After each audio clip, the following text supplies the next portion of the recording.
very sweet introduction. Really want to thank all of you for being a part of this today. There's so much of nectar happening on Zoom right now. Like, I can't believe it or not, like right while this is going on my other computer, I have Guru Prasad Maharaj's class, which is happening at our temple, happening in parallel. And I know there are amazing classes happening. So really appreciate you all taking the time today to be a part of the Sangha. We're going to try to keep this as interactive as Zoom will allow us to do. So before we get started, just wanted to ask you all, if you can put in the chat window, what are you hoping to achieve from the talk today? The title of this conversation is Balancing Material and Spiritual Life. So what are you hoping to get from this talk today? So we'll give about a minute or so. So if you can share with me what you're hoping to gain from today's talk, that'll be very beneficial.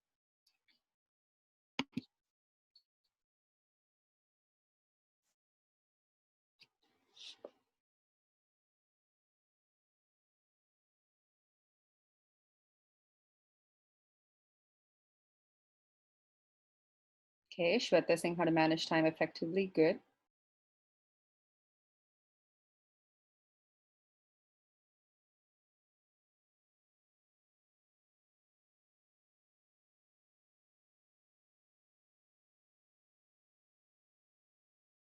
Excellent. How to coexist with materialistic aspect and spiritual aspects of our lives, how other people balance their lives and learn some tips and tricks, how to be able to keep a healthy balance between Krishna consciousness and regular life. Excellent. So you're in the right place. And I'm here understanding how to manage material life and not get too lost with it, keeping spiritual life in balance with the material life. Excellent. So you all are in the right talk then. Just wanted to make sure. So today, we're really going to dive deep into this topic of how do we balance the material spiritual lives. This class, which I didn't know my parents were going to join, so I'm a little nervous because it is semi-autobiographical. We'll share some pastimes that happened in my life that forced me to kind of discover more about this topic. I have shared some of these stories with people before, and they couldn't believe that I have done these things or that this could happen. So I am here to give the disclaimer that this is all true. This is stuff that has happened, and you may relate to some of these, but you may not relate to some of these. So we'll kind of start going into that, and we'll go through some tips on how we can balance our lives better, and understanding why we actually struggle with feeling that we're not in balance all the time. So we'll kind of cover these different topics, and hopefully you can walk away with some improved understanding on how you can balance your lives better. So I have another question for you all. Now, since we're most of you on camera, I'm going to describe situations. You can raise your hand if you can relate to this, if you feel comfortable to do so. Safe space. So question number one is, how many of you at some point or the other hid your spirituality and practices of Krishna consciousness from your family, friends, colleagues, classmates? Like, you may have said things like, every 14 days I do a potato detox, or that in July and August I cannot come for this special event because I have a family function. Tend to fall sick before Govardhan Puja or after Govardhan Puja. I only saw two hands so I saw two hands. Anyone else had to hide their spirituality? I see some hands going up on the chat. Yeah, so we've all can relate to this, right? That we have had situations where we've had to hide our spirituality from our colleagues, our classmates, our friends. I have a funny story in this. When I was in Toronto, it was my first big job after college, and I was really not interested in working, but I had to work. So we had this japa retreat happening at the temple, and I really wanted to attend the japa retreat, but it was a Thursday, Friday. So I had to take days off work, and I didn't want to use vacation days. So I called in sick, and I made this big deal about I was really sick and I can't work on that day. So we're at the temple on a Friday during the japa retreat, and I just on the corner of, if you've been to the Toronto temple, the japa retreat was taking place on the side of the temple, and the corner of my eye, I see my boss walk into the temple with his wife. His wife had just moved to Canada, and he himself decided to take Friday off and bring her to the temple. So I saw this, and my immediate reaction was like, oh crap, this is not going to be good. So so Toronto Temple has two doors, and he walked in through one door, they were coming in, and I kind of turned and I ran through the other door, went to the basement of the temple and hid there for an hour. because I really wanted to make sure that my boss leaves, because I was so afraid that if he sees me there, what would happen. And it wasn't so much that I called in sick, but it was also like, he finds out I'm a devotee and this is what I do, what's he going to think about it? He was Indian, but I was still afraid to kind of describe what my practice was. The second question, and this gets more interesting, is how many of you felt that you have to hide your non-Krishna conscious side sometimes to devotees? So that if you like to watch Grey's Anatomy, you can't tell people that. And sometimes it gets deeper than that, right? Like, so you do really good at work or school. You don't want to share that with devotees because they may tell you that it's all karmi. Growing in your career, that's all like, it's non-Krishna conscious, Prabhu. Only thing we need to do is serve the Lord. Anytime we get a promotion at work, that's bad. Or if it's like, and or if you watch the movie, oh my God, what is going to happen to you? You are going to the dirt of the hellish planets because you watched a movie. And I'm seeing, I think that's Mohini, she's drinking something in a cup. If anyone ever saw you with a Starbucks coffee cup in your hand or a Timmy's in your hand, God forbid what just happened to your Krishna consciousness, right? We can all relate to this. It's happened many times. I had this funny experience recently. One of my colleagues, started taking up Krishna consciousness, and he would come to this. He was reading Prabhupada's books, and we would at work. And I'm being very honest. I'm going to admit my vulnerability here. One of my temptations is Starbucks peppermint mocha that they sell during Christmas time. I really like peppermint mocha. Fortunately they have a decaf version, so it makes life a lot easier. So I got a peppermint mocha, a decaf peppermint mocha, and he saw me drinking it, and in front of everybody at work said, "But doesn't your spiritual practice prohibit you from drinking coffee?" And I'm like, "Oh, this is decaf." It's like, "Yeah, but chocolate has caffeine, right?" And then he went into this whole discussion at work, and I'm like, I was feeling smaller and smaller and smaller by the minute. So the next time if I was ever in my cafeteria and he'd walk by, I would walk in the opposite direction because I didn't want him to see me with my innocent decaf coffee because I was afraid of what he's going to think, right? So we could all relate to this, that we've had experiences where we've had to hide our Krishna conscious side to non-devotees, and we've had to hide parts of us that are non-Krishna conscious that make us who we are to devotees as well. So this kind of got me thinking, and I started thinking more about this on why does this happen? Why is it that I'm afraid to be who I am with everybody that I meet? And there are various reasons for this, but it boils down to two fundamental reasons. One is a fear of judgment from others. Maybe they just don't want to be able to understand that they may not, if they're devotees, they may not understand that, I relax by watching episodes of The Office. Like, that makes me feel better.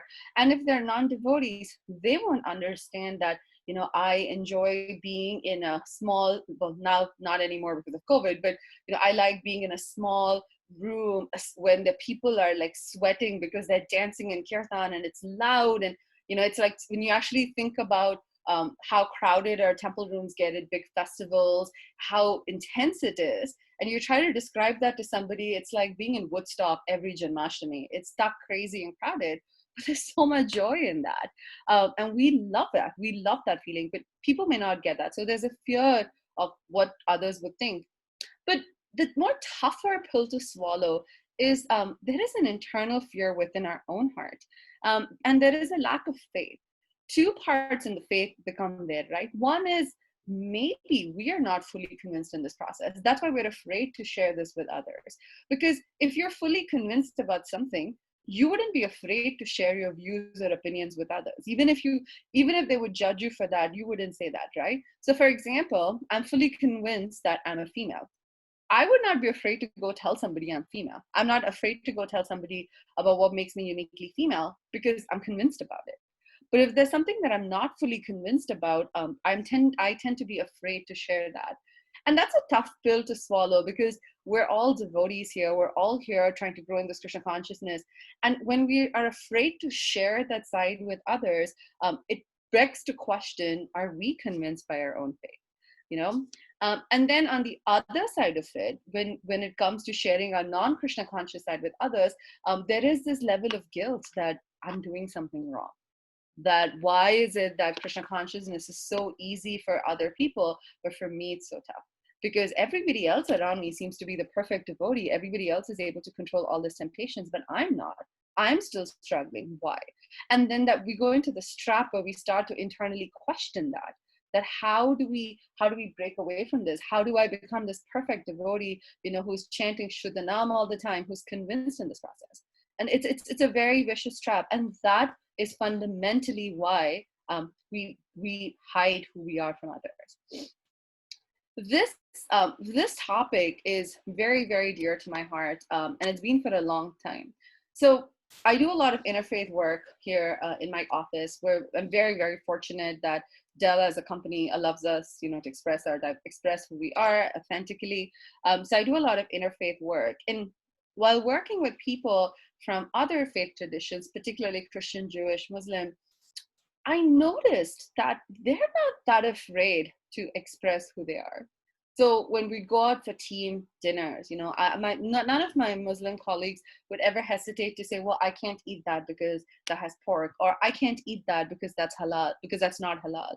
I've had Jewish colleagues who would very directly say, "Oh, today is Friday. I can't come for this. Like, it's my Sabbath." Like, I've had Christian colleagues of mine who would tell me, I can't work on a Sunday because that's my day to go to church. And I realized that they're so comfortable. Like, where is their balance issues? They're so open to say that. I struggle if we went to work restaurants and someone would ask like, "Oh, why can't you get the vegan pasta?"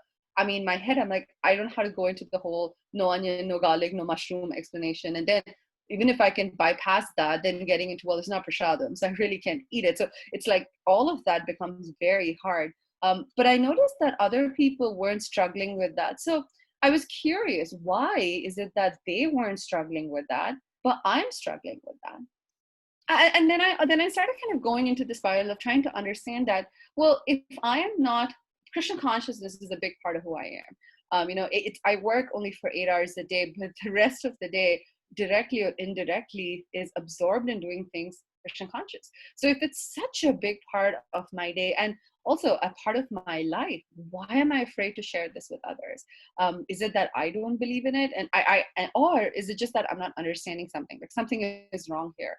And then when this happens, when I'm not able to give myself 100%, then you realize that you're not being authentic. Like, I'm only giving 50% of myself to work, because there's this whole other side of me that, as a devotee, that I have, that I feel like if I'm able to bridge the gap, I'm able to give myself authentically.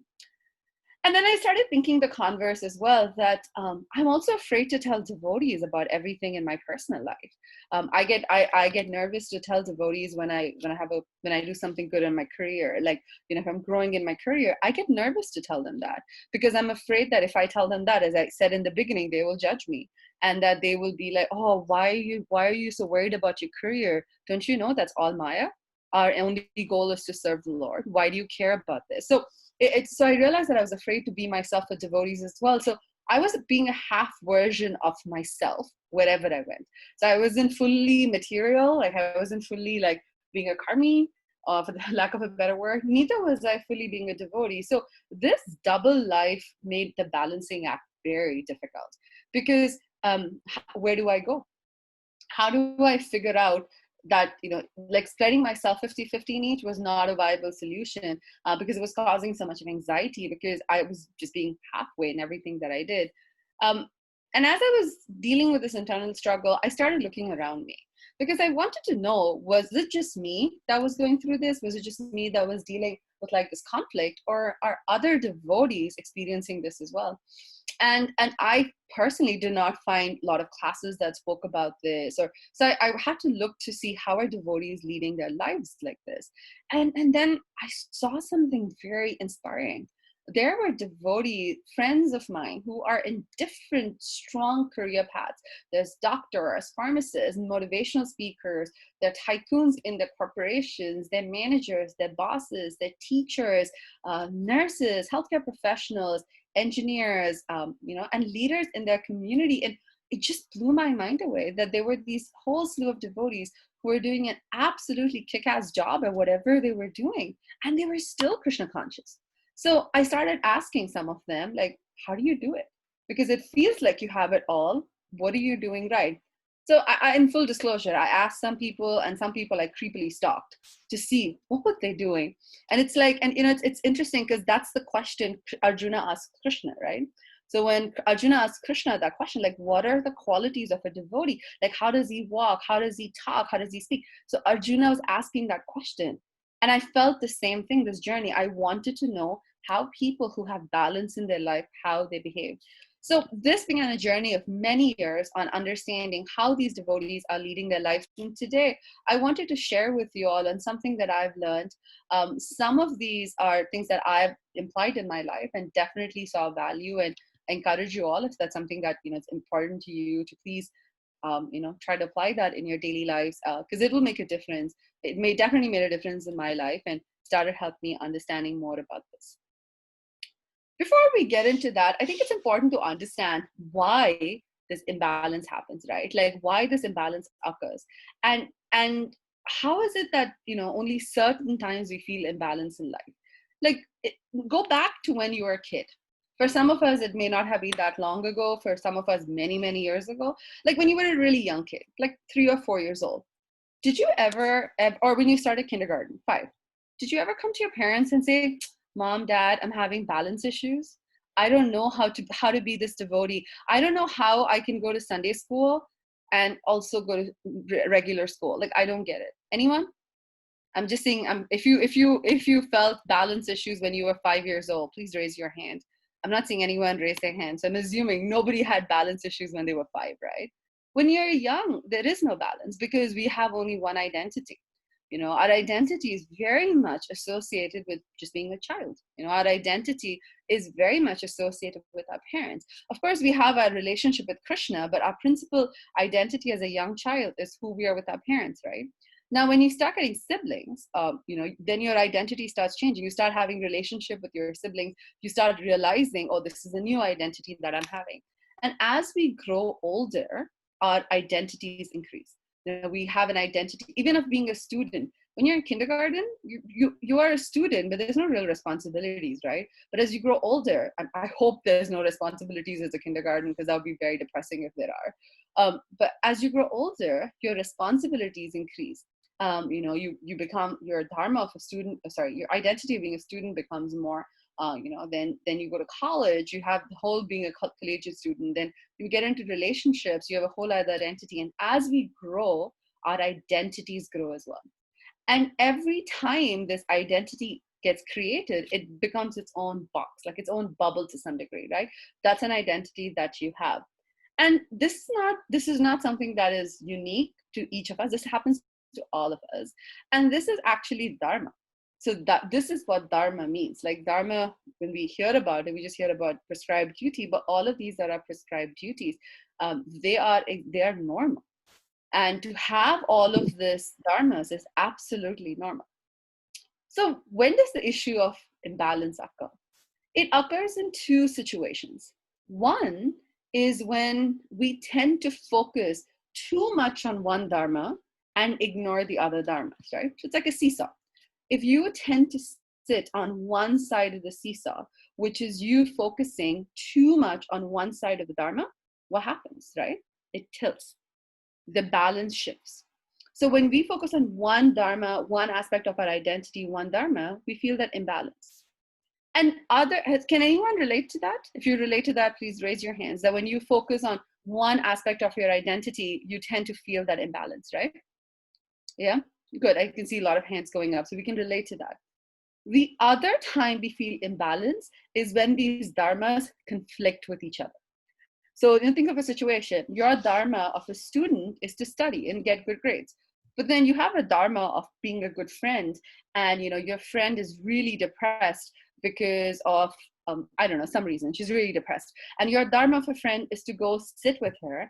And maybe the only way you can cheer up your friend is if you binge watch, I don't know, I can't think of a good series. If you binge watch Gilmore Girls, say that, that's how you are going to help your friend. Now, this is the conflicting dharma, right? Like one dharma is telling you to study and do good, and the other dharma is saying you need to be a supportive friend. What happens? We feel stressed out. because now you're like, what do I do? Where do I go?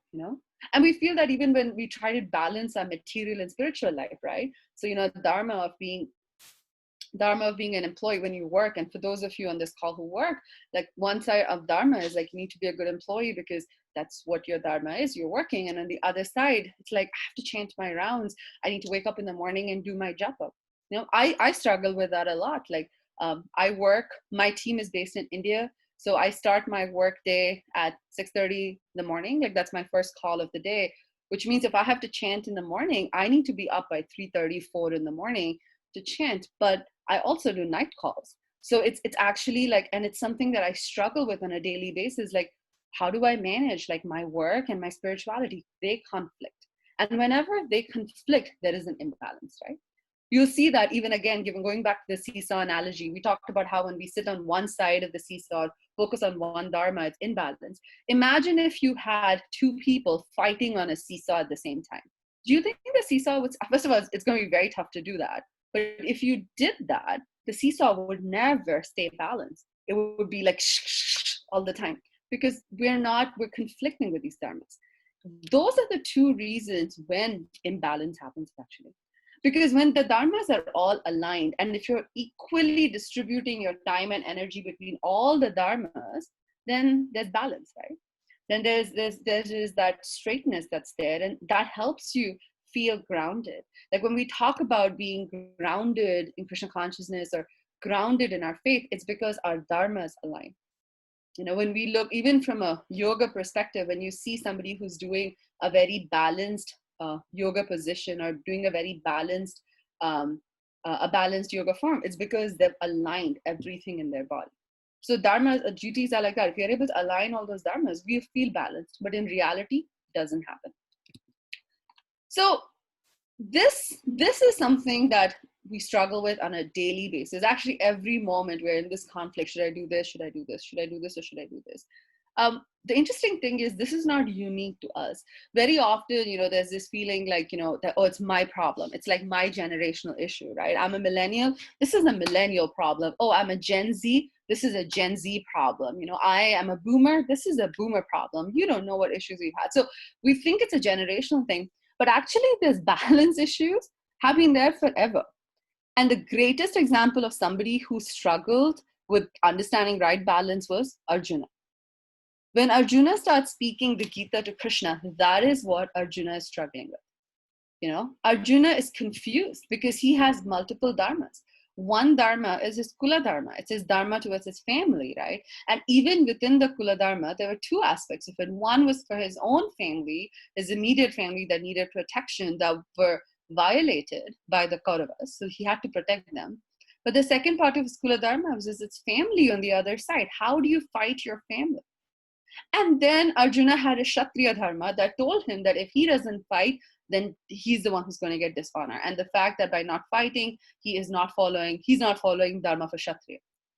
That is why Arjuna is confused. If Arjuna had only one dharma that he had to worry about, if Arjuna had only one thing to worry about, he wouldn't be in that confusion, the situation that he was in when the Gita starts. And when he turns to Krishna and he says like, I don't get it. Like, I'm confused. Like, how do I do this? Because these two dharmas were direct violation with each other.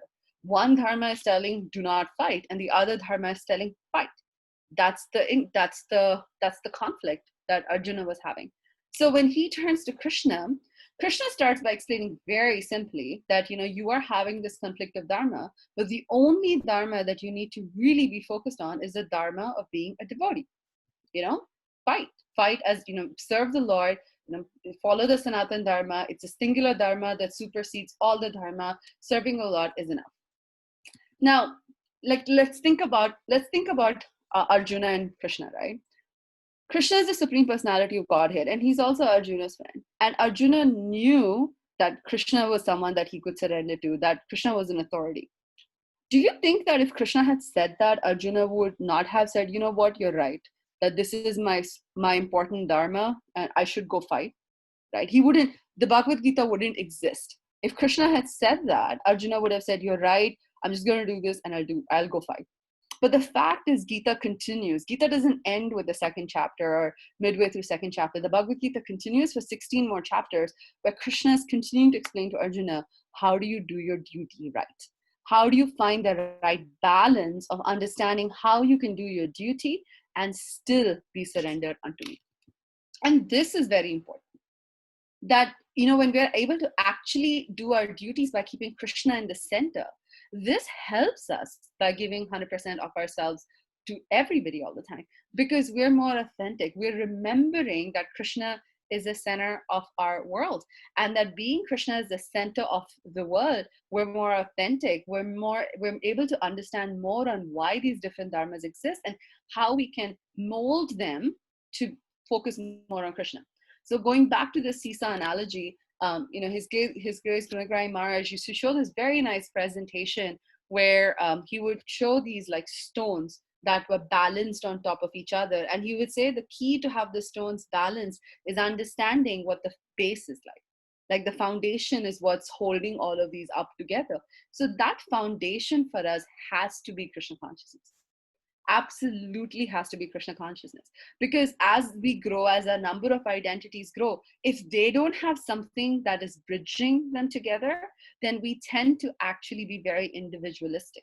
Then we tend to have split personalities. Like you're different at work or school, then you're at home, and then you're different when you're at the temple. And we deal with this. We see people like this all the time who have these multiple personalities.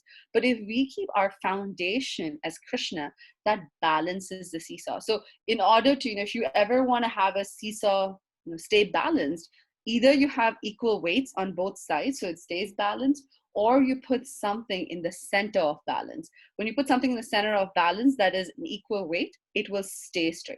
And then you add other things on top of it, and that balances it. So it's important to remember Krishna is that foundation, that we need to constantly remind ourselves of that. One of the things that is an exercise that for us all to do before we move on to the next part of the topic is, because we're talking about this dharmas and the whole seesaw thing, is a practical thing is take some time to write down all of your different dharmas and identities that you have, and put a scale on it, like from 1 to 10, 1 being least attentive to 10 being most attentive. How attentive are you to that dharma? And what we can do now, maybe for a few minutes, is in the chat window, maybe people can list what are some of the different dharmas that you think we have. Because we spoke about a few, but there's a lot. Some of them are a little bit more subtle. But what are some of the dharmas that we have?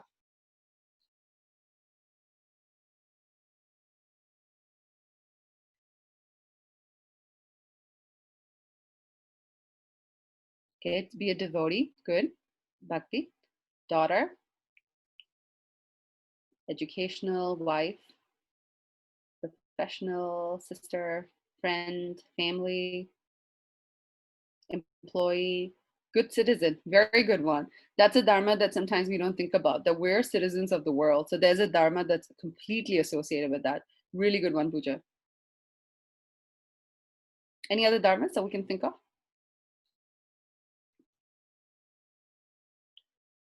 Yeah, these cover most of them, right? So important to be, one of our dharmas to be a good citizen, a good disciple. Very nice. That was the one I was looking for, to be a good disciple, to be a friend. These are all important dharmas. So, take some time to write down all the dharmas that you have, because some dharmas are very unique to you, right? Like based on the services that you do, that's a duty that you have. Some dharmas is to be a leader. Sometimes your dharma is to be a teacher. Sometimes your dharma, is to be like your parent. All these different dharmas, write them down and give them a grade on scale of 1 to 10. How are you doing on each of those? And this is an activity that's really nice to do, on a regular basis, because it really helps us understand where our priorities lie. And you can do this later, but we did this with my teenagers, and in our youth class in Austin. And a year later, many of them shared that it really helped them, because very often they would feel like stressed out that I had no time, but they realized that they didn't have time because they were stretching themselves too thin. And when they did this gradation, some of them, in every one of their dharmas, they had 1 or 2, that they felt like they were not giving themselves complete to anything. So they were stressed out all the time because they were not satisfied anyway.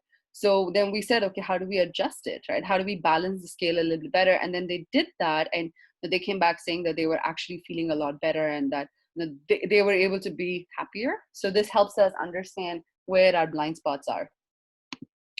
So coming back to Krishna and Arjuna, when Krishna, so Arjuna is obviously asking Krishna that I'm confused and I surrender to you to help me. And Krishna then begins the Gita by giving instructions to Arjuna on how he can become a better devotee and how he can balance his life here. So today, you're all here. When we asked your reason that you're here, you shared some wonderful, wonderful reasons why you're here in this talk. But one fundamental thing that joins all of us is we're all committed to Krishna. We're all committed to Krishna. We're all committed here to serve Srila Prabhupada and his mission. We all want to take his mission forward, right? Anyone here not because of that? If so, you're welcome to stay, but then we're in the wrong place, because we're all here because we want to be better devotees, right? We see that this is the problem. So then the answer to how do we deal with this is to understand and remind ourselves, what is our purpose in life? Why are we here? What is our purpose in life? And how do we discover that purpose more and more? So in the Gita, actually, Krishna gives Arjuna the purpose of life in a very, very beautiful verse on how to lead a life of balance, how to continue to do our duty by keeping Krishna in the center. And when we actually start making changes to our life that kind of focus around keeping Krishna in the center, we will tend to become more peaceful and happier. I'm not just saying this and guaranteeing this. Krishna himself guarantees this in the Gita, that you are bound to become more happier. You are bound to become more peaceful by adopting the principles that Krishna talks about in the Gita. So this verse is from Bhagavad Gita 3:30.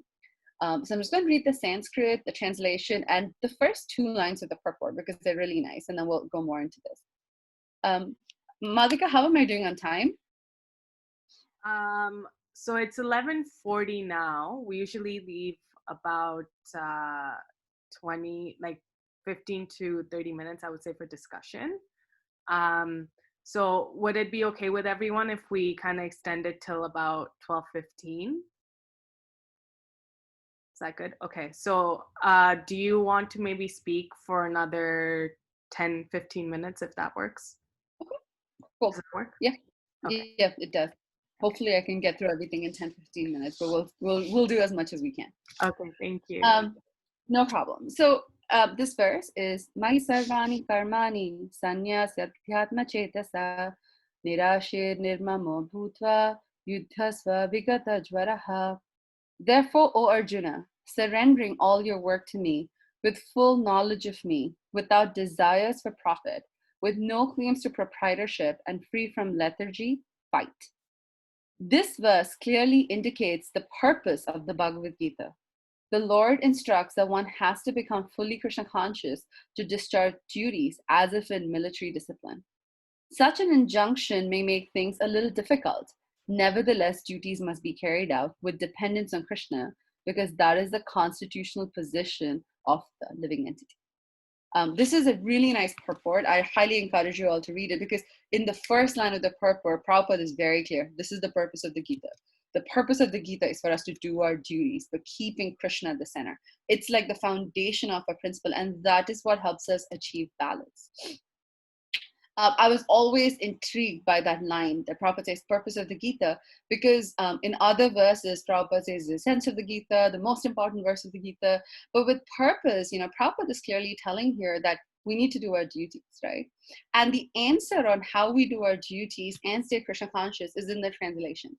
So we'll go through the translation. In the interest of time, I'm actually going to focus on maybe only two. So the translation has 5 things that Krishna talks about. So going from the reverse, Krishna talks about how to be free from lethargy, not claims to proprietorship, no desire for profit, full knowledge of me, and surrender all your work to me. So we'll focus more today on the lethargy part of it and surrendering your work.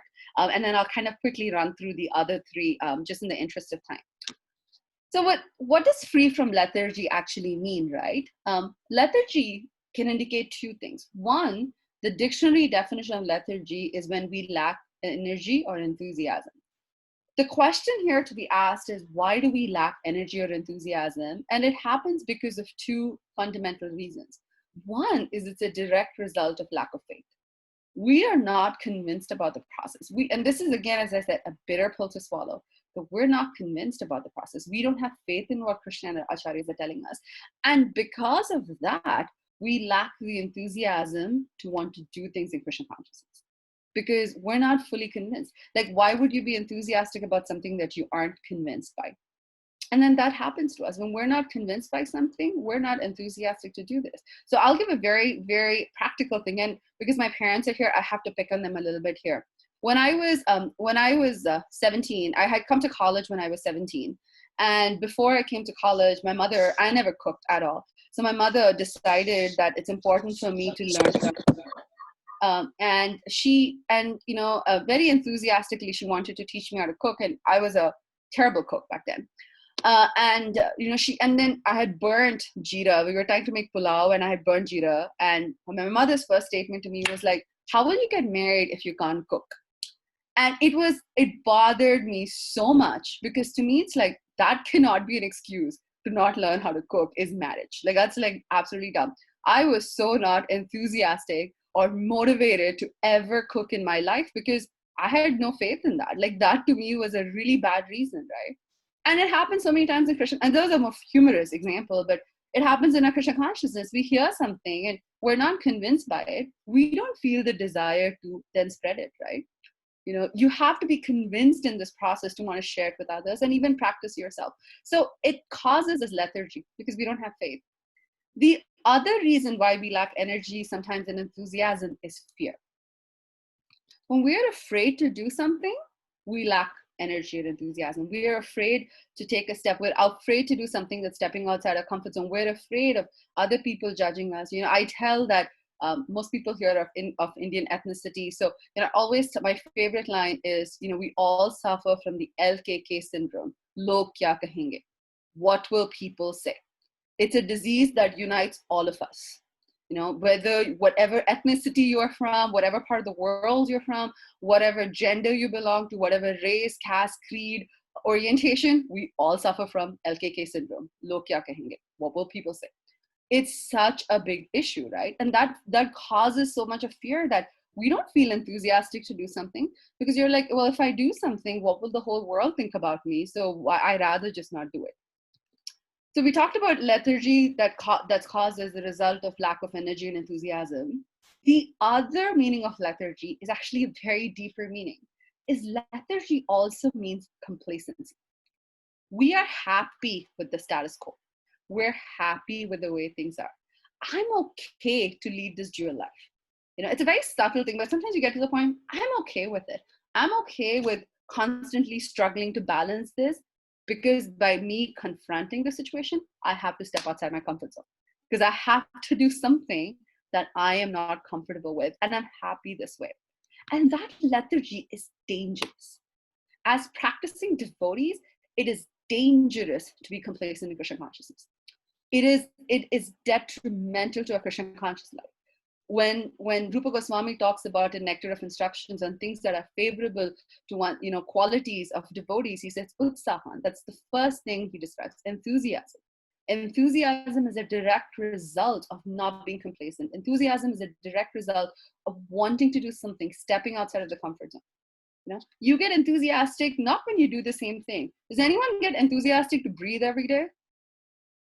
I mean, unless you have allergies and cannot breathe, we're never enthusiastic to breathe. Does anyone get enthusiastic to drink water every day? No. But after Nirjala Ekadashi, you're enthusiastic to drink water because you're doing something, after a long time, you've broken the barrier, right? We don't get enthusiastic about doing routine things, but we get enthusiastic when you have to do something different, right? So complacency is a big, big reason that affects devotees a lot, actually, because we get stuck. So giving the seesaw example, if you get complacent, you're basically in a seesaw that's just stuck in quicksand and you cannot get out. It's very dangerous. So when we have this lethargy within us, whether it's caused because we're not enthusiastic, whether because we're afraid, or whether it's caused because we're complacent with where we're in, the balance gets off. Because we are just we're thinking we're balanced, but we're not. The scales are way off because we are afraid to address the situation. So in order to be free from lethargy, which Krishna is telling Arjuna here, is we have to rise, get up, and step outside our comfort zone. We have to take direct measures to bridge the gap. We have to actively figure out, how do I bring my dharmas together on this foundation of Krishna? It's a very active process. It is not a passive process of just sitting and saying, I'll pray to Krishna, it'll happen. Yes, Krishna's mercy is important, but it's our endeavor. What are we doing to step out of the comfort zone to bridge the gap? So there are some practical things that we can do to step outside our lethargy. Is one, be open about your spiritual practices to your non-devotee friends. It's okay. And honestly, that's the one that I think most of us get afraid of, but you'll be so surprised when you do it. So I have two stories in this regard. One happened when I was in Toronto. So I always joke, my life in Toronto was me leading a life where I really had my boxes. Like nobody knew what I was like. People at school had no idea that I was practicing Krishna consciousness. People at work had no idea. Very, very separate identities. Nobody in the temple knew what I did for a living. It was like that, like very, very separate. But when I came to Austin, kind of it changed a little bit. But when I was in Toronto once, I was out on book distribution, and I never liked doing books near my university because invariably I'd run into somebody and it was very awkward. But that time it happened. I was doing books across from University of Toronto. And this is after I graduated college, one of my ex-classmates walks by and he sees me, we hadn't seen in a year. We start talking, and then he's like, what are you doing here? So I'm like, oh, I'm here, distributing these books. These books are on yoga meditation, and we're doing this for a donation. And, he takes the book and he gives me like $50 for a Gita. So everyone's happy. Wow, this is a big donation and all of this is all nice.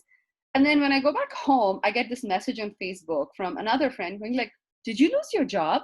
So I said, no, I'm still fine. What do you mean I lost my job? He's like, so-and-so saw you on the street giving out like material, and he thought you lost your jobs, and that's why you're doing this to earn like a livelihood. And I was just like, wow, that's the impression that I just gave to this guy. I mean, I never told him I had my job because I didn't want to give back the $50, but it was like really weird. Like there was this whole bizarre thing that he was so shocked that I could have this life of spirituality. And I never explained to him what I was doing, which I regret till today because I wish I did, because that could have helped. It was the same here in Austin. I never told people at work that I have diet restrictions or I follow a certain practice. In 2016, I had to go to India for work. So here, when we go out to eat, I always get a salad. And when people ask me, why are you not ordering anything else? I just tell them that, I try to eat only salads for lunch, and come up with, again, an assortment of excuses on why I'm not eating or not giving a legit thing. So we were in India, but now because I'm in India, it was a little easier for me to openly ask for food without onion garlic. So we were in our hotel that we were staying at. We all had breakfast together. And when he came, the waiter from the hotel came and asked. So I asked, do you have sambar that's Jain? And he's like, yeah, we do. So my then manager asked me, what do you mean Jain? So I explained to him, then I was like, okay, now I'm kind of caught. I have to be honest and tell them what it is. So then I shared that, I'm a Hare Krishna and I do this, and, I don't eat onion garlic and stuff like this. So then he just nodded his head. Yeah, okay. We come back to the US, and then someone had invited a bunch of us for another team lunch. And then my boss in front of everybody says, well, Madhavi can't go there because she's a half Jain. And I was like, what do you mean I'm a half Jain? And he's like, after you told me, I researched what Jains were. And Jains don't eat potatoes and carrots, but I noticed you were eating potatoes and carrots. So I'm assuming you're half Jain. So I said, okay, sure, I'm half Jain. And then he started telling to these other people on why I don't eat onion garlic. And I kid you not, I personally never had a good answer to tell somebody why I don't eat onion garlic. But his answer was so good. He told them that, the reason she doesn't eat onion garlic is because, one, it affects his spiritual practice. And two, according to Jains, you don't eat anything that's grown under the ground because their life exists in that. And that's why she doesn't eat it. So no, we can't go there because she won't have any options. And I was stunned. Like I was blown away that my 6'3", as Texan as you get manager understood my religious practice and understood and respected it. And it wasn't just him. I noticed a change in my team. The minute they found out I'm Hare Krishna, it's like it changed. Like they asked me questions like, oh, what on Hare Krishna is, do you do books in the airport still, or is that stereotype still there? Like they're curious to know. And now, because my office is in Bangalore, whenever my team used to visit Bangalore, they would go to the ISKCON temple in Bangalore, and they will send me pictures from the Goshala. See, we went to your temple. I gotta say, it gives me so much of pride to be singularly associated with an entire spiritual movement sometimes, but it's fantastic. And I realized that if I was not honest with them and told them that, I would miss out on all these wonderful experiences. Sometimes people may not take it positively, but then you know that those are not people that you want to be with anyway. If someone doesn't take to you who you are authentically, positively, why would you want to be in their association? And if you're forced to be in their association, then you know that I just need to take as much as I can and then walk away. But people who care about you will appreciate it, and they'll appreciate this honesty. So we have to be open and tell them who we are. Then amongst devotees, we spoke about this thing of like not being able to share who we are with devotees. Amongst devotees, create a tribe for yourself. And the word I'm using here is a tribe, because it's not just one friend, but create a community around you where you can be yourself 100%. Now, I'm very fortunate today on the Zoom call. I have some of those people that I consider my tribe who know things about my obsession for Grey's Anatomy, or who knows that what makes me very happy is office memes, or these are like, I can't tell this to all devotees because they'll think I'm crazy, but I feel comfortable amongst my tribe to say those things. I'm comfortable among my tribe of friends to talk about when I'm doing well at work, or when I'm struggling with work, because they're people who get me. And it's important for each and every one of us to have that tribe, to have those people who will get you, people who understand you no matter what you're, and when you're doing something wrong, they will tell you you're doing something wrong. Build your tribe. And when you build your tribe, and to build the tribe takes some energy to get outside your comfort zone. It means being vulnerable to people that you're being with. Then another way to break free of our lethargy is very often, and this is spiritual again, very often we have a material roadmap for us, right? And whether we draw it ourselves or somebody else draws it for us, we have that roadmap. Like we start chanting, or we start reading Prabhupada's books. Material roadmap. We go to school, graduate, go to college, then do grad school if you want to do. If not, you start working. You work for a couple of years, then you may get married, then you have kids, and da da da. Our material roadmap is drawn out for us. But we don't take time to do a spiritual roadmap. We don't take time to sit and think, how do I want my spiritual career to be like?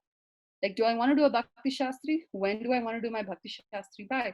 If I'm chanting one round today, at what point in my life do I want to get to 16 rounds? What point do I want to get initiated? Like, it's important for us to draw out a career map, our spiritual career map, because when we draw out that spiritual career map, you're establishing a goal. And Vaisheshika Prabhu says this all the time, when you put it on paper and it's out there, whatever little endeavor we make towards it, Krishna will provide the rest, because it's out there in the universe. That sankalpa is out there in the universe for you to pursue, and things will happen. So make sure you make a spiritual roadmap for yourself. Then introspect a little bit on your career choices. Very often, we feel stressed out when it comes to work. It's because we're maybe not doing something professionally that is aligned to our nature. I know we have a bit of a mixed audience on the call. Some of you go to school still, so this is good advice for you. Those of you who've already graduated, sorry, too late, but still, you have some time to figure it out. But very important to pick a career path that aligns with your nature. Because when you do something that's in line with your nature, it's actually very easy, and you don't feel this burden of balancing yourself, because you're actually working through what your nature is like. Bhuta Bhavana Prabhu extensively talks about it, and I highly recommend to listen to his classes that talk about this introspection attitude that we need to have, where we need to reflect on this and understand, what are my qualities, what profession I'd be able to do. Especially if you're born or in an Indian culture, it seems like only two professions are laid out for you, right? You'd be either an engineer or a doctor. Maybe, just maybe, if you're lucky, your parents would be okay with you being an accountant. Just don't know, like they're just drawn out for you, but that may not be for everybody. take time to introspect on what is the right career move for you. But it's easy to do that because you have a spiritual roadmap as well. So align your nature to your spiritual roadmap, and then you'll start seeing that, oh, this works for me. I know devotee friends, a lot of times people ask this question, especially those who want to become doctors. Like, if I have to go into the medical field, I have to study so much, how is it going to affect my Krishna consciousness? I'm afraid to be a doctor because I feel like it's going to impact my Krishna consciousness. I've heard some devotees give an answer that they give an answer that you should only pursue careers that will not affect your Krishna consciousness. And I tend to disagree with that, because if it's in your nature to heal somebody, by actually not doing what's in your nature, you're doing a disservice, not just to yourself, to humanity, right? But if you're just becoming a doctor because you think there's a lot of money in it and there's a lot of glory in it, maybe you're in the wrong profession. So we have to look at these professions not from what we gain from this, but what we're able to do more. Okay, I'm going to run through this because I feel like I'm way over time already. Next is regulate your lifestyle. Balance your day with a variety of things that address all of your needs. Because we have needs. We're human beings. We have needs. We're in this material world because we have needs. It's okay, balance your day though. Like, if you're trying to, if you're chanting and reading, you have your spiritual time of the day, have your social time of the day, have the time of the day allocated for you to do your schoolwork. Like, balance your day equally. Some days you may end up doing more one or the other. That's okay. It happens to all of us. Like on Sundays, I know for a fact that I don't do anything work related. I don't do anything house related either, because I'm on Zoom calls all Sunday because of Krishna consciousness. So Sunday is my Krishna day, and I'm okay with that. And some work days, I'm on 16 hours of calls sometimes. When I have 16 hours of calls, I barely get my 16 rounds of japa done because I'm on the phone all the time. And I know that day I'm not going to balance anything else up, and that's okay. Be okay with that. Like, we cannot be perfect all the time, so it's okay. But what we need to watch out for is this an exception or a pattern? If for 3 months at a stretch, you are only focusing on school and work, and you've neglected everything else, not just Krishna, everything else, right? Then there's a problem. So we need to watch for exception versus rule. So most of the time, we should lead a life of balance. Once in a while, the balance goes off, and that's okay. And be okay with that. Don't let it cause stress. Oh my God, today I didn't, every day I want to read like 10 pages of the Gita. Today I didn't read. I didn't give my time to Krishna. What will Krishna do? Nothing. It's okay. If you miss it in 2-3 months, address it, but watch out for that. And the most important thing with lethargy is watch for complacency when it sets in. The day you feel like, you know what? My life is really smooth. I'm really happy in my Krishna consciousness. Step outside your comfort zone. Take a new service that you never thought you would do. Do something different. Watch for when you hit that level of, plateau, because that is dangerous. It's very dangerous to get complacent. So do something new and keep yourself always fresh in Krishna consciousness. It will change your perspective. Like Prabhupada, when, Srila Prabhupada, in one of his conversations, he said that, his love is like a mother and a father's love. And he said it's because the mother cares for the children so much, and the father is constantly thinking of challenging things to do for the child, so the child is always active. And it's like such a beautiful analogy that we have to constantly be engaged in thinking of how we can do more, and that is going to help us to prevent us from being complacent. I'm going to kind of skip through the next three things, but please read the purport. It's very important. No claims to proprietorship is where we feel like we're in control. Proprietorship means we own some things. We struggle. All of us have control issues. We struggle with wanting to let go. And we have this desire to want to be perfect in everything that we do, which affects our balance all the time. So we need to actively work out on a few things. One is understand that we're not in control. Krishna is the only one in control. And when situations go out of hand, you have to differentiate when what could I have done to prevent it versus what could I have not done to prevent it at all. A few years back in Toronto, there was a massive rain during Rath Yatra, and one of the devotees went to Chandramauli Maharaj and apologized to him and said, "Oh Maharaj, I'm so sorry that the festival got spoiled because of the rain." And Maharaj said, "Why, did you cause the rain?" And the devotee said, "Of course not." And the Maharaj said, "What are you apologizing for? You can't control the rain. It happened." And it was a very good point that sometimes we feel like we're in control, so we need to address that. And embrace your imperfections. It's okay if you don't do something right. embrace that imperfection, be okay with the flaws that exist, because that makes us who we uniquely are. It's okay, we're not perfect. We're living in an imperfect world. We're not perfect. Embrace those imperfections and see what you can learn from that. And instead of getting stressed out about having perfect. And accept failure gracefully. When things don't go our way, it's okay. Accept it gracefully. Krishna, when in our spiritual life, Krishna doesn't see how many times we succeed, or even the world doesn't see how many times we succeed sometimes. It's how we rise from our failures. Srimad Bhagavatam is full of stories of people who didn't succeed but rose from their failure. And that's why they're glorified. Not because they succeeded, it's because they rose from their failure. Adversity, they came about adversity. So embrace your failures and learn how to rise from it. Then Krishna talks about, we shouldn't have desire for profit. And this is a big problem with our modern society, because our society is so result and profit driven, that very often we do that too. Like, we tend to do work thinking about what's the end result going to be. And when the end result is not what society may deem as a successful, we feel dejected. I put all this effort, I only got an A-, dang it, society think it's not going to be good enough. What will people say? All of that affects us, right? But when we're able to separate action from result, we tend to do better. It naturally happens. We tend to be more, so we need to become more goal and action oriented versus outcome oriented, which is contrary to what the society says, but it's important to do. Then Krishna goes to say we need to be full of knowledge. And knowledge is so important to help us achieve balance. We're all here today trying to get this knowledge, but we need to take time to cultivate more knowledge. Bhutavana Prabhu has a fantastic class on importance of reading Prabhupada's book. I highly encourage you all to listen to it. It's on SoundCloud. It's important for us to educate ourselves, because when we educate ourselves, we're able to educate others.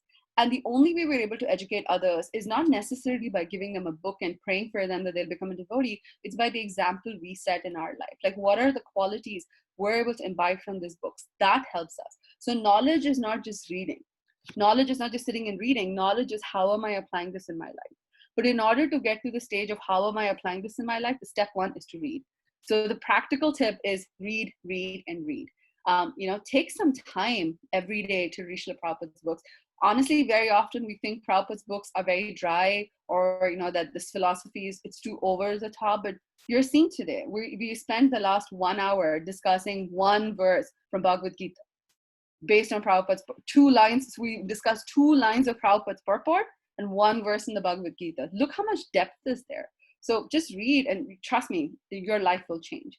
And as you acquire knowledge, remember that we're all devotees.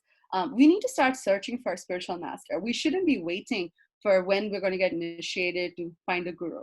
Like, we need to be searching out for mentor or shiksha gurus from the beginning itself. Because sometimes we have questions in our life that we may not have the intelligence to answer ourselves. And maybe our tribe also cannot help us, but senior devotees can help us. So whoever you trust, start building your network of those senior devotees that you want to associate with, virtually, by listening to their classes, reading their books, but build that network as well.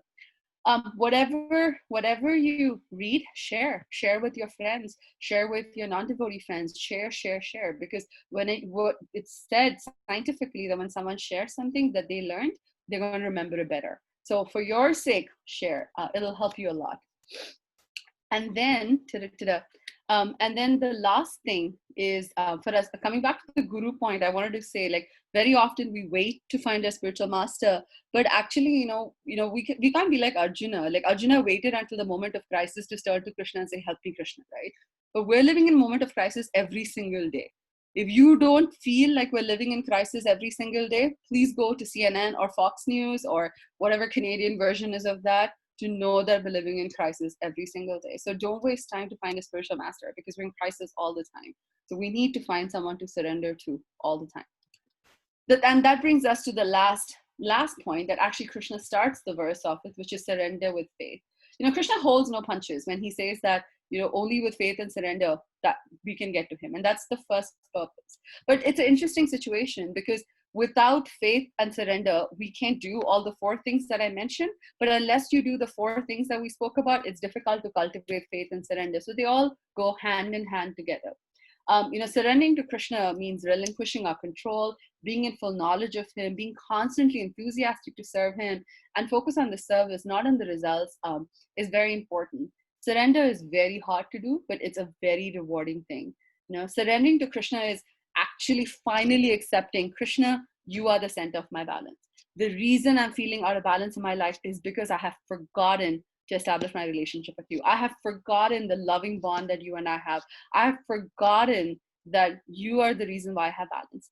The more and more we try to run away and look for other alternatives, the more frustrated we get, because there is only one person who can bring balance to our life, and that's the Lord. And there are many ways for us to surrender to Krishna practically, right? On the spiritual side, we can chant, we can read, associate with devotees, that, in Nectar of Devotion, everything is described on how we can grow in Krishna conscious. When I was young, one of my favorite verses, and it still is one of my favorite verses in Srimad Bhagavatam, where it says, Nityam Bhagavata Sevaya, Nashta Prayasha Badresh, Nityam Bhagavata Sevaya. Nityam in a Sanskrit way means eternally, it's forever. So I always wondered, why is it, how do we become always Krishna conscious? And you see that, right, in our Shastra. Kirtaniya Sadahari. We talk about all of this, like we have to constantly chant. How do we constantly chant? Can we, sitting in our classroom as our science teacher is talking about like chemical equations, like have a bead bag and go Hare Krishna Krishna Krishna Hare Rama Hare Rama Hare? We can't do that.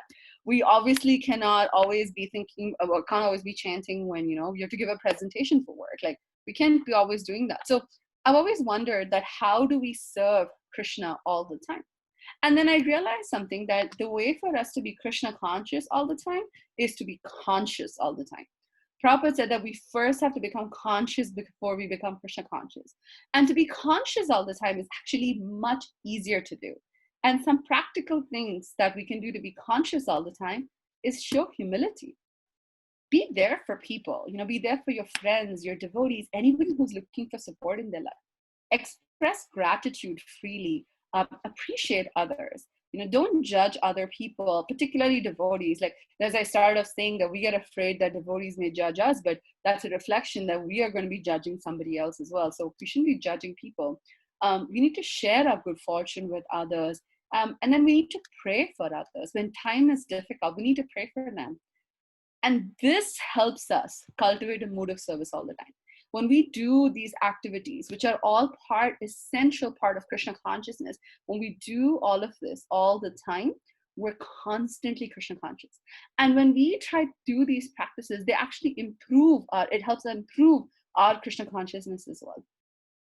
This, Radha Bhakti, who we spoke about earlier, her dad used to always say, whenever in many Sunday classes of his I attended, there was this one line he would always say about how Krishna consciousness is not a sprint, it's a marathon. That it's a slow process.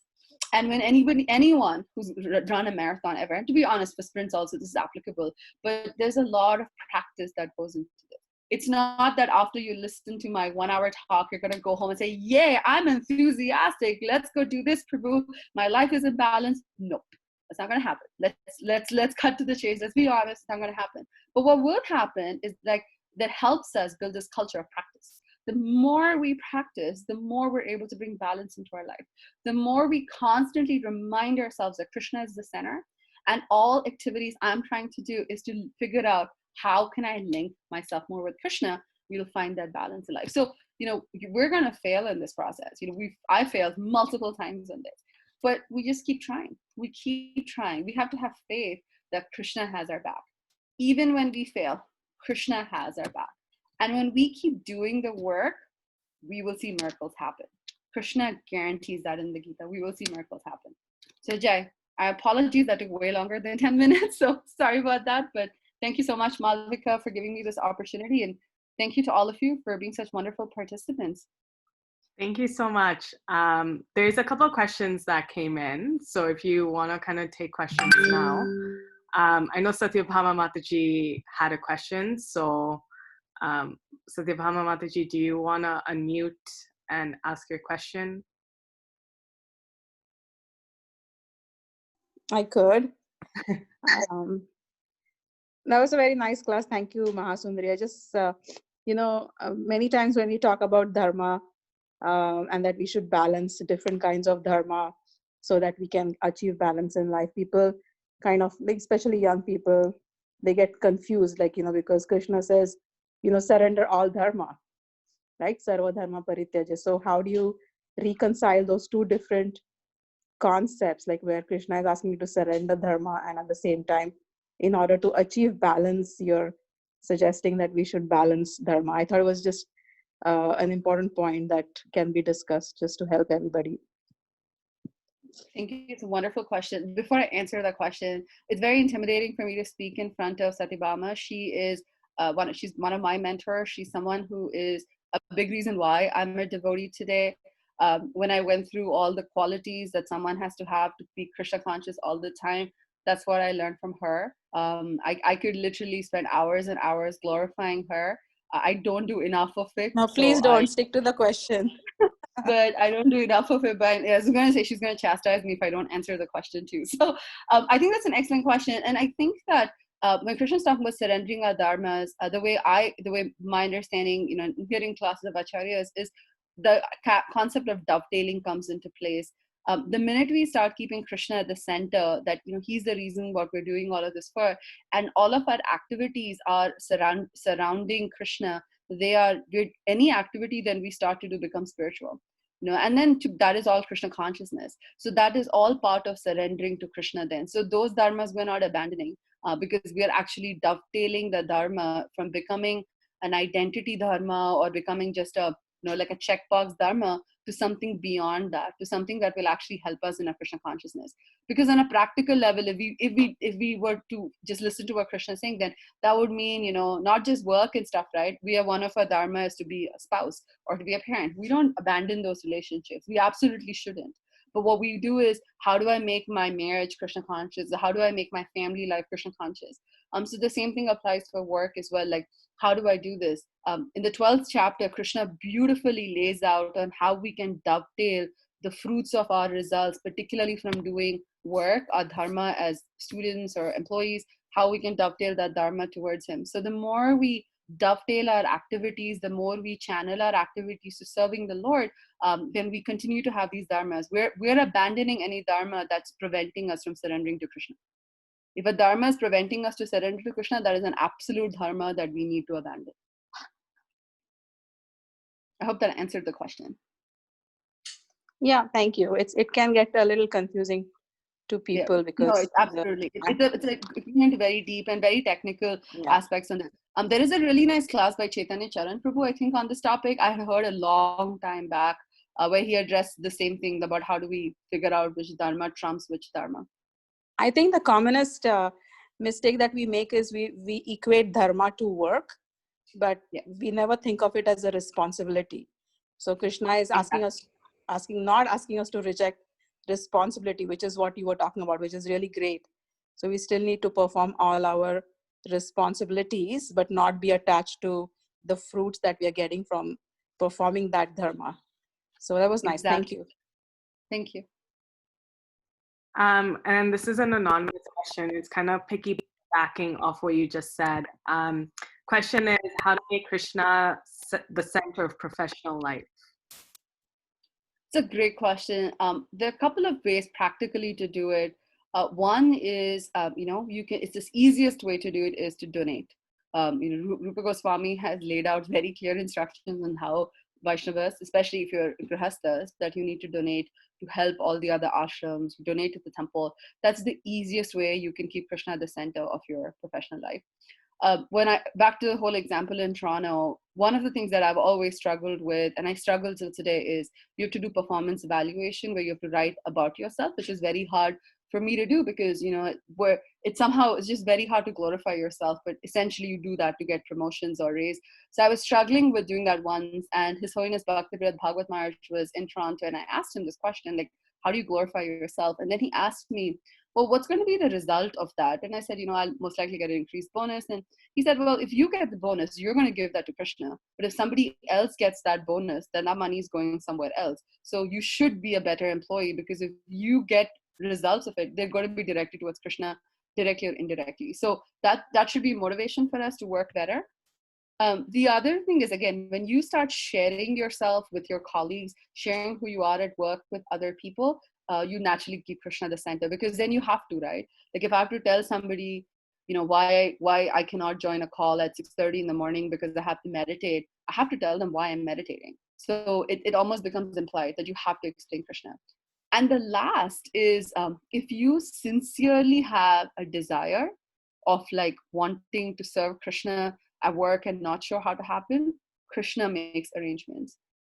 I have personally been a witness to this, and I don't want to take a lot of time here, but in my company at Dell, like we do every Wednesday Gita study. Like we actually read prayers together, which is joined by multiple people, and the company loves this. So I have to be a very good employee of my company because I want to stay at Dell, because I want to be able to do the service. And not just Dell, in Silicon Valley, I know we have devotees from ISV. They're doing amazing stuff in corporations, Salesforce, Intel. So, that's like the best scenario you can be in, where you can openly be Krishna conscious, but you can keep Krishna at the center.